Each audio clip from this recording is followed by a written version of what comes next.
Good morning students. आज हम आपके सामने एक बहुत ही इंटरेस्टिंग टॉपिक डिस्कस करने जा रहे हैं, एसी एंड डीसी।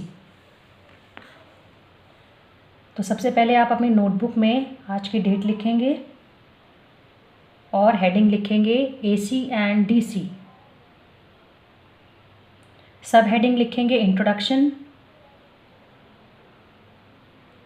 तो चलिए आज हम एसी और डीसी को समझने की कोशिश करते हैं। सबसे पहला क्वेश्चन है, what is AC and DC?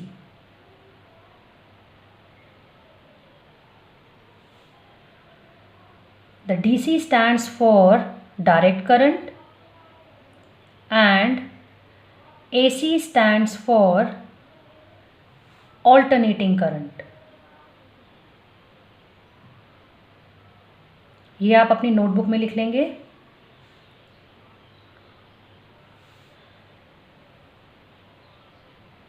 तो आइए हम इसको एक सर्किट के हिसाब से समझने की कोशिश करते हैं कि एसी और डीसी क्या है। तो यहाँ आपके सामने दो सर्किट्स हैं, one is for direct current and another is one for alternating current. तो सबसे पहले हम डायरेक्ट करंट की बात करते हैं। जैसा कि आपको यहाँ दिख रहा है कि सर्किट में एक बैटरी कनेक्टेड है और एक रेजिस्टेंस कनेक्टेड है। The upper terminal, that is the bigger line of the battery, shows the positive terminal and the lower one is negative terminal. So these arrows shows the direction of electrons. So the electrons start moving from the negative to the positive terminal of the battery, because as we know electrons have negative charge, so they get attracted towards the positive terminal of the battery, so they start moving towards the positive terminal. So the electrons move from the negative to the positive terminal of the battery. But the direction of current is opposite to the direction of electrons.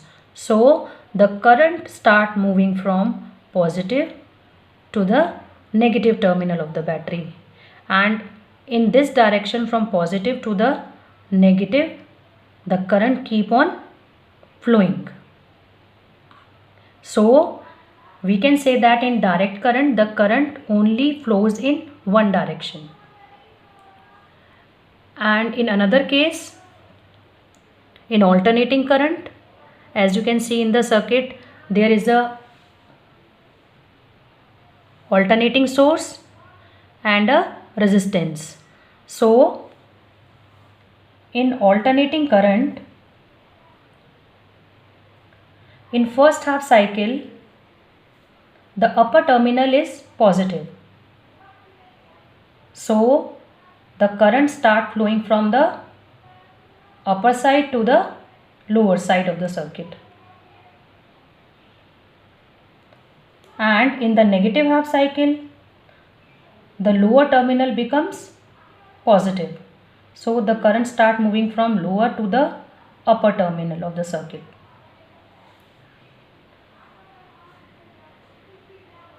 And this change in cycle, ये जो पहले हमारा अपर terminal positive हुआ उसके बाद lower terminal positive हुआ, ये जो चेंज इन साइकिल जो है वो मिली सेकेंड्स के अंदर होता है, इसलिए हम इसको अपनी आई से रिकॉग्नाइज नहीं कर पाते हैं और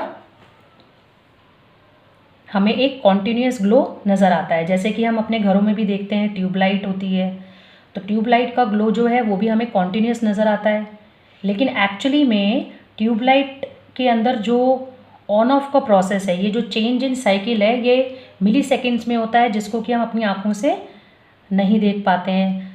तो वो मिली फ्रैक्शंस का जो टाइम है वो इतना जल्दी चेंज करता है इस साइकिल को कि हम जो है उसको नहीं देख पाते हैं और हमें लाइट के अंदर जो ग्लो नज़र आता है वो एक कॉन्टीन्यूस ग्लो नज़र आता है। तो हम ये कह सकते हैं कि डायरेक्ट करंट जो होता है वो सिर्फ एक ही डायरेक्शन में फ्लो करता है, from positive to the negative, जबकि जो हमारा ऑल्टरनेटिंग करंट है वो पीरियोडिकली चेंज करता है with the frequency of 50 hertz. Frequency of 50 hertz का क्या मतलब है? जैसा कि हमको पता है कि इंडिया में 50 हर्ट्ज़ की फ्रीक्वेंसी होती है। Frequency means the change in cycle in 1 second, यानी कि आप ये अंदाज़ा लगा सकते हैं कि एक सेकेंड के अंदर 50 टाइम्स, एक सेकेंड के अंदर 50 टाइम्स ये जो चेंज इन साइकिल होता है ये 50 टाइम्स होता है एक सेकेंड के अंदर। तो ये कितना जल्दी होता है, इससे आप अंदाज़ा लगा सकते हैं कि ये जो चेंज इन प्रोसेस है, ये जो चेंज इन हमारा साइकिल है, ये एक सेकेंड के अंदर 50 टाइम्स होता है। इसलिए हम इसको अपनी आईज से रिकॉग्नाइज नहीं कर पाते हैं। तो चलिए आगे देखते हैं। होप कि आपने दोनों सर्किट अपनी नोटबुक में बना लिए होंगे।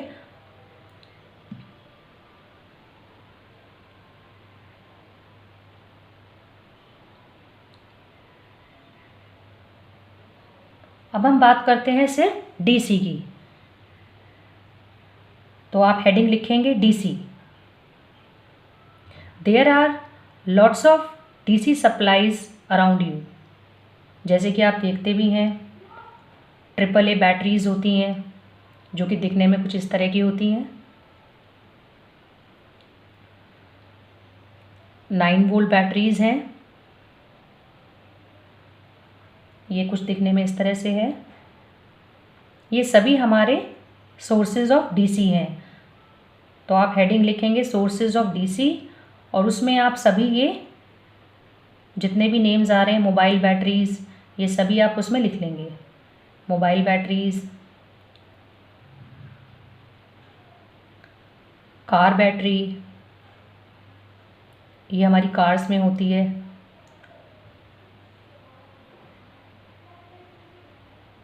मोबाइल चार्जर्स, दिस वन, ये सभी ने देखा है मोबाइल चार्जर्स, जिससे हम मोबाइल चार्ज करते हैं। And power adapters, this is the power adapter.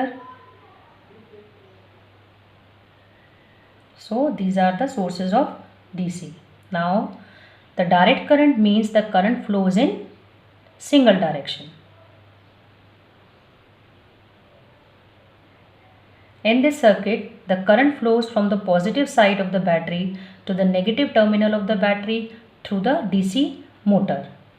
तो चलिए अब हम इस सर्किट के अकॉर्डिंग डायरेक्ट करंट को समझने की कोशिश करते हैं। इस सर्किट में एक बैटरी कनेक्टेड है और एक डीसी मोटर कनेक्टेड है थ्रू दीज वायर्स। ये येलो एरोज जो आपको नज़र आ रहे हैं, these are the flow of electrons.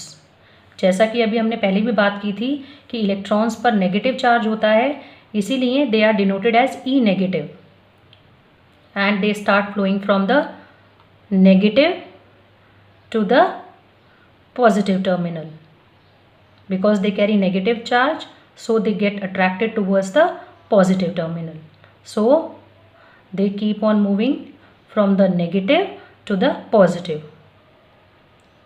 और जैसा कि हमने अभी डिस्कस भी किया था कि हमारा जो फ्लो ऑफ इलेक्ट्रॉन्स होता है वो नेगेटिव से पॉजिटिव की तरफ होता है, जबकि हमारा फ्लो ऑफ करंट जो है वो opposite to the direction of electrons होता है। यानी कि हमारा जो करंट है किसी भी सर्किट में, डीसी सर्किट में, वो पॉजिटिव टर्मिनल से फ्लो करेगा नेगेटिव की तरफ। ठीक है, तो हम ये कह सकते हैं कि इन डीसी सर्किट्स हमारा करंट जो है वो सिर्फ एक ही डायरेक्शन में फ्लो करता है, from the positive to the negative terminal. और अगर हम इस सर्किट की बात करें तो यहाँ इस बैटरी के थ्रू जब सप्लाई इस मोटर को मिलेगी तो ये मोटर जो है वो रोटेट करना स्टार्ट कर देगी। ये जो एरो है रेड कलर का आपको नज़र आ रहा है, ये डिनोट करता है कि motor start rotating as it gets the supply from this battery. चलिए तो आगे चलते हैं।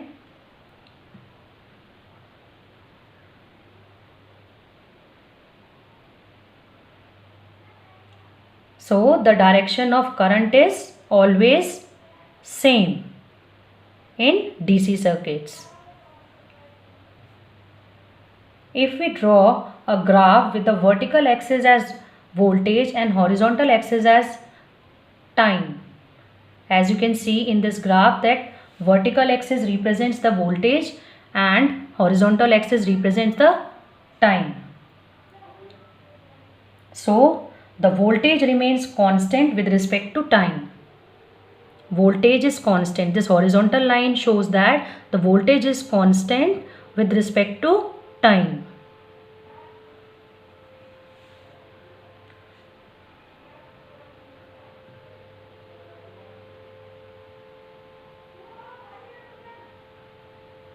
As the time lapses, the battery starts discharging and the voltage decreases. This is shown in the picture below.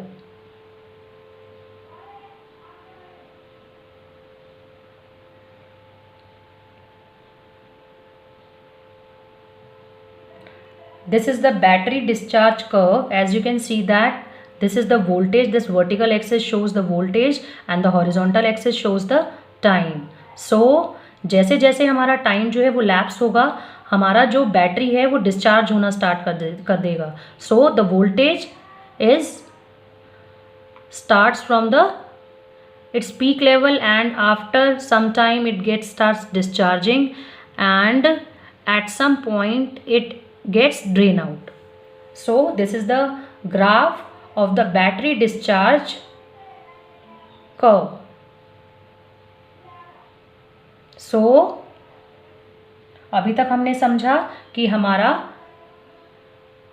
DC circuit में current जो है वो सिर्फ एक ही डायरेक्शन में फ्लो करता है, from positive to the negative.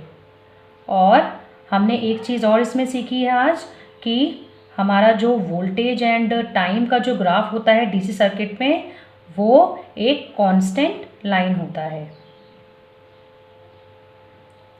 So students, next class में हम एसी सर्किट को आगे कंटिन्यू करेंगे.